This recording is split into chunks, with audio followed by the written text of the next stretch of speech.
Moi boas, dámoslles a benvida a un novo episodio de Longa Lingua. Por se non nos coñecen aínda, este é un podcast da Mesa pola Normalización Lingüística que poñemos en marcha para aportar reflexións máis profundas sobre a lingua galega. No capítulo de hoxe temos con nós a Luís Antelo, director de marketing e tamén filólogo de Puntogal. Moi boas, Luís. Hola Eva, ¿qué tal? En primeiro lugar, poderíanos contar un pouco a historia de Puntogal, como naceu? Vale, eu penso que é unha historia bastante acaída, porque este ano, ademais, celebramos o 10º aniversario.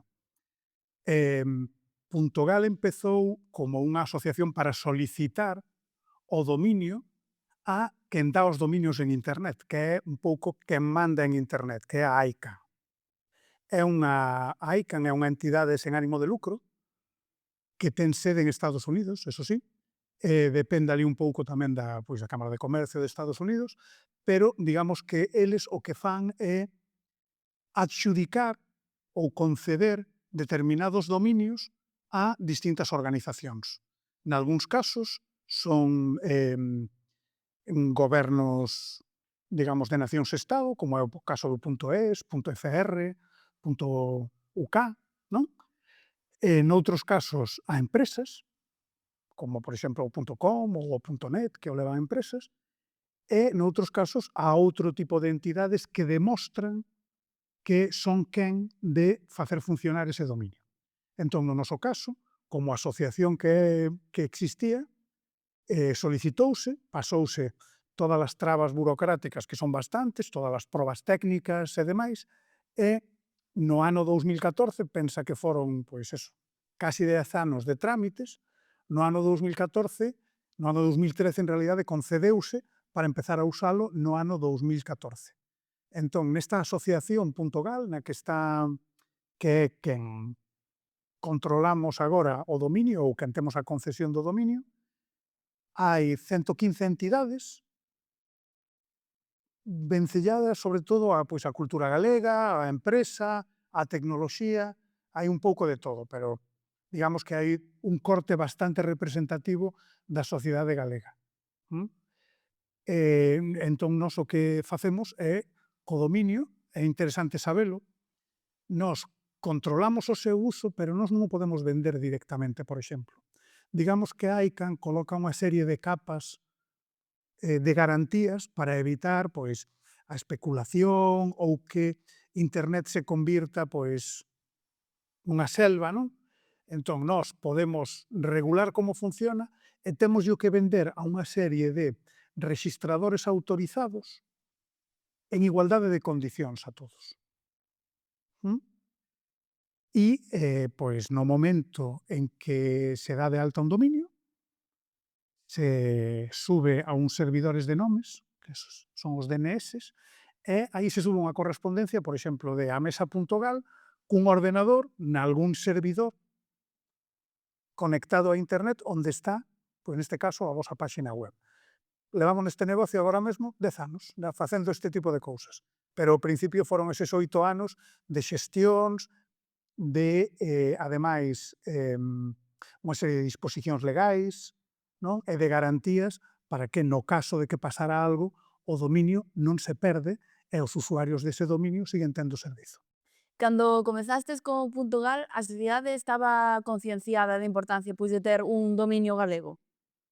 Eu creo que unha parte da sociedade sí, non? Está claro cando hai 115 socios da asociación que polo menos había 115 entidades que tiñan claro que pagaba a pena, non?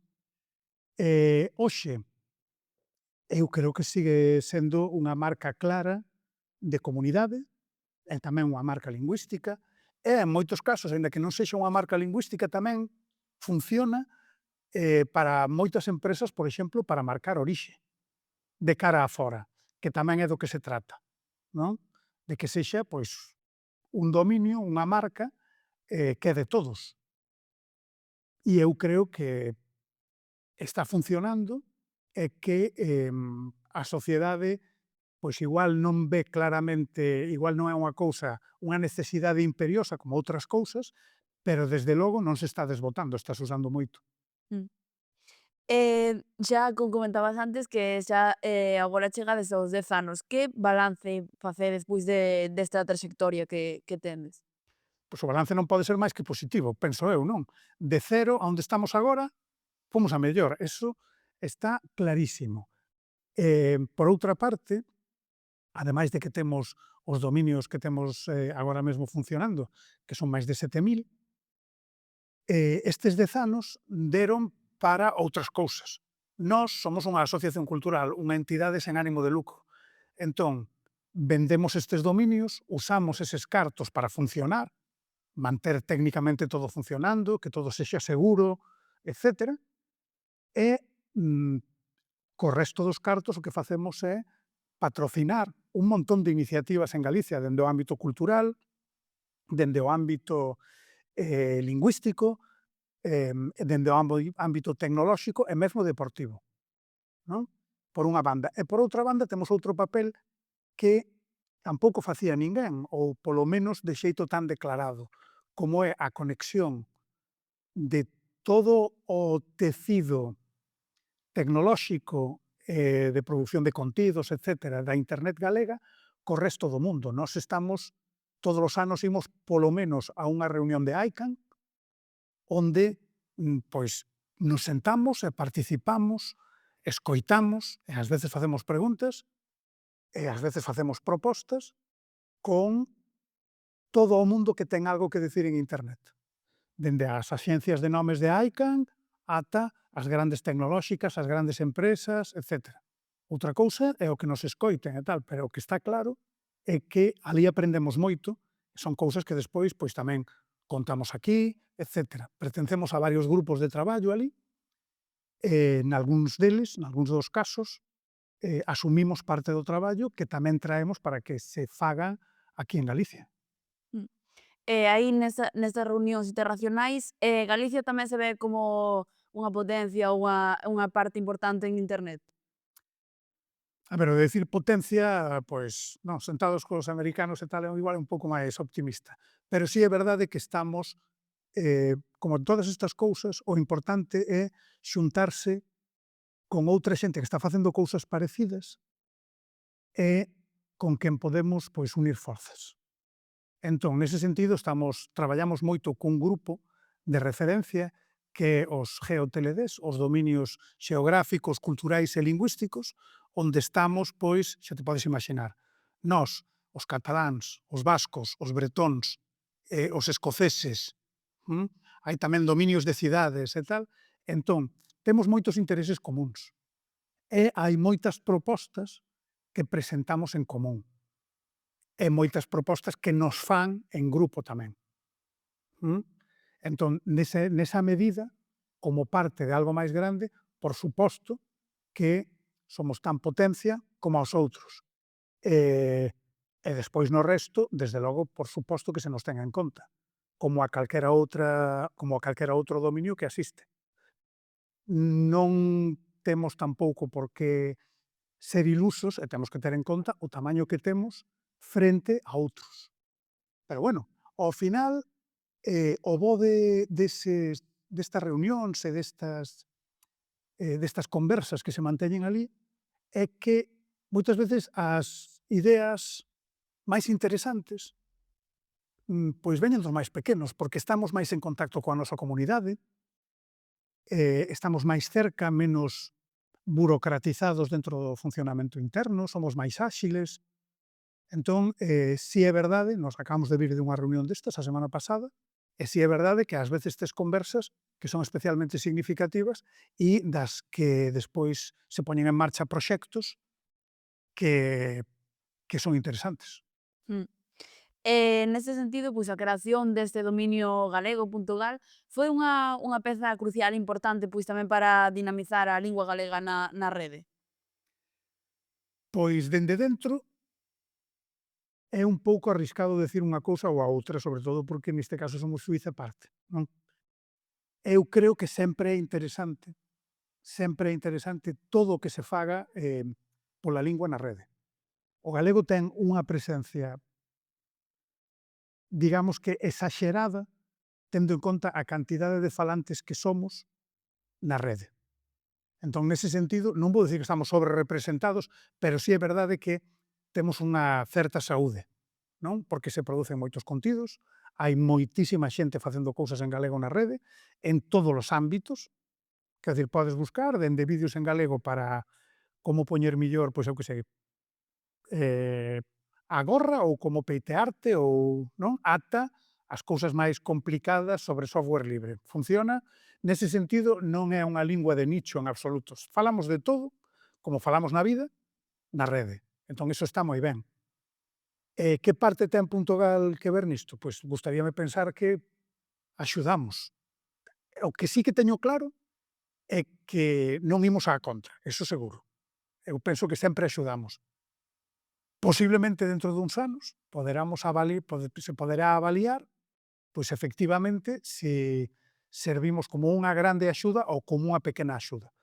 Para nós, de momento, con axudar é abondo. Sí. E actualmente nese sentido, considera que o galego ten unha boa saúde na internet, que está ben representado, como viña dicindo? Como che dicía, sí, eu penso que hai moitas cousas, hai moitos contidos en galego na rede. É verdade que hai outras linguas, digamos, minorizadas que teñen outro tipo de contidos máis vivos ou máis, non sei como decirlo, como máis abundantes, e eu creo que ten que ver tamén iso pois co número de falantes, non? Pero, en xeral, eu creo que, aínda que todo se pode mellorar e traballamos para melloralo, non se pode decir que o galego en internet vaia a mal. É verdade que faltan cousas, sí? Faltan cousas dende o punto de vista, pois, ao mellor, de empresas, mesmo de grandes empresas de internet, nas que o galego non está especialmente representado. E supoño que que non fai falta que explique que falamos de sistemas operativos, de representación en determinadas ferramentas de internet moi utilizadas. Entón, tamén é verdade que traballamos para que esas cousas cambien, pero claro, tampouco é unha cousa que se faga dun día para outro. Mm. En ese sentido, ¿cómo se podría intentar conseguir que estas pues grandes marcas de software o similar intenten pues comezar a introducir o galego? Pois é unha boa pregunta. Hai moitas delas que xa teñen todos os contidos en galego e todas as ferramentas, sí? Entón, nese sentido, vou facer un pouco de autobombo, na nosa páxina, dominio.gal, hai unha serie de guías para poñer, por exemplo, todos os servizos de Google Apps, que sabemos que os usa casi todo o mundo, o Gmail e tal, en galego. Usar os correctores que teñen integrados, ter todo o que é a xestión dos menús e tal en galego.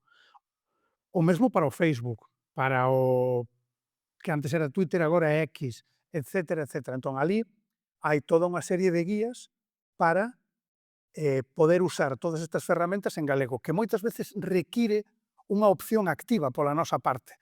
Tamén é verdade que en moitos casos é unha opción mínima, é moi pouquiño traballo, son 3 pasos.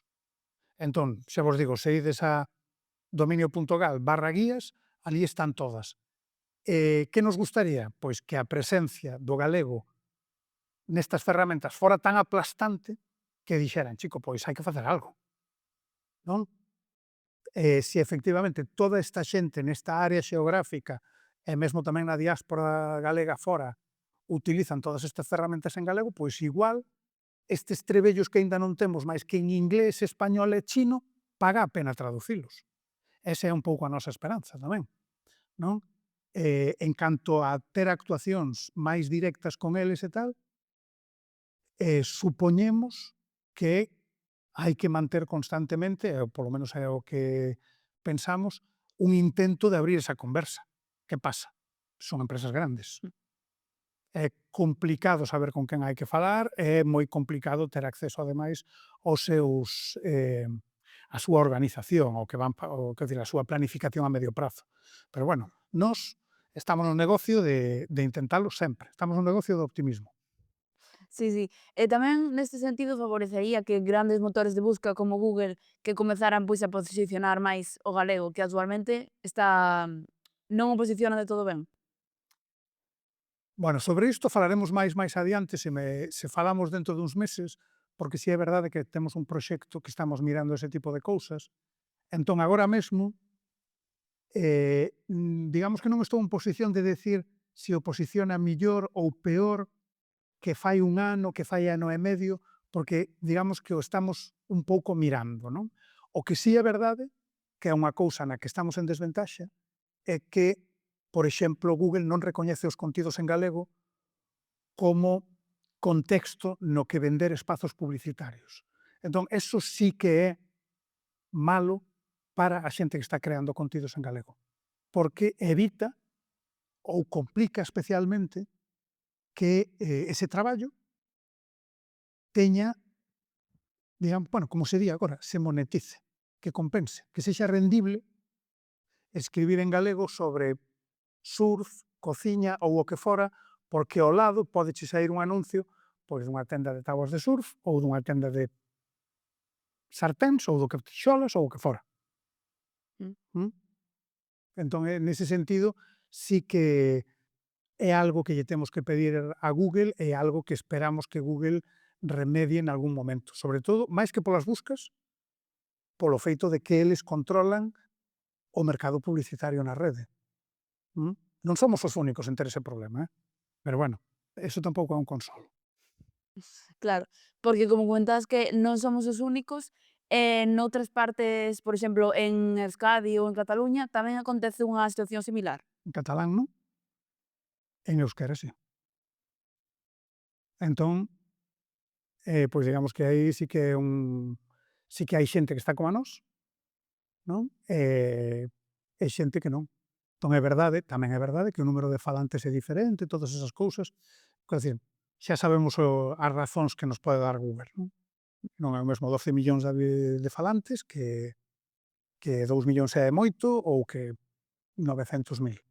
Pero bueno, outra vez, a cousa é non conformarse e seguir traballando. Sí, sí. Fan falla máis referentes en galego na rede para a xente que ven detrás, pois para que siga creando contido na rede en galego? Sempre fan falta referentes en galego e na rede. Entón, é verdade que se crean moitos contidos en galego, é verdade que hai moita xente que traballa facendo contidos na rede, pois estou falando agora mesmo, pois de xente nova, como pois que fai cousas en TikTok, que fai moitos reels no Instagram, ese tipo de cousas, e que con moita naturalidade falan en galego, falan en español, falan en inglés, falan en portugués, pasan dunha cousa a outra constantemente. Eu penso que iso é bo, enriquece, non? Sempre é tal. Pero sí que estaría ben que houbera todavía máis, e que se falara de outras cousas das que non se fala, aínda que xa che digo que os contidos gozan teñen unha certa saúde. Estaría moi ben que houbera moitas máis cousas en galego e moitas máis cousas que saíran de Galicia na internet do mundo, para ter, por unha banda, máis presión cara a estas plataformas para poder, digamos, sacar cartos de aí, e ao mesmo tempo para popularizar, dar a coñecer un montón de cousas que temos aquí e que moitas veces non coñecemos aínda que esteamos ao lado. Pois sí. Consideras que ás veces esta xente que comeza a crear contido en galego na rede faino pola propia vontade, que non sei se hai algún desde as institucións ou desde organismos máis grandes que si se potencia suficiente que a xente comece a crear contido en galego na rede? Home, por suposto que todo o que se coida medra máis. Iso non hai ningunha dúbida. Pero tamén é verdade que hai moita xente que fai contidos en galego porque é a súa lingua, é a lingua do seu público e é a lingua na que vive todos os días. Entón tampouco pasa nada. Quero dicir, é unha cousa absolutamente natural. E hai moita xente que fai contidos en galego dende o rural, dende zonas urbanas, dende iniciativas que teñen que ver, pois, ao mellor co instituto ou tal, ou totalmente por libre. E hai xente que fala, pois, dame igual, de videoxogos, de cociña, de 1000 cousas. Entón, dende logo, todo o que se coida medra máis e ten mellor saúde. Pero aínda así, aínda que as cousas se fagan espontaneamente, que tampouco ten por que ser un compromiso para toda a vida, non? Ti tes unha canle en TikTok para contar cousas do teu instituto e despois, pois, rematas o instituto e empezas a facer outras cousas. Non pasa nada. Mm. Non é obrigatorio quedar para sempre, nin no TikTok, nin en nada. Sí, en ese sentido que na rede, na internet, pois a xente nova está moi presente. Esta pode ser é unha vía moi importante, pois, para achegar a lingua a esta xente moza que en moitos casos en grandes cidades ou así, pois, está máis afastada dela.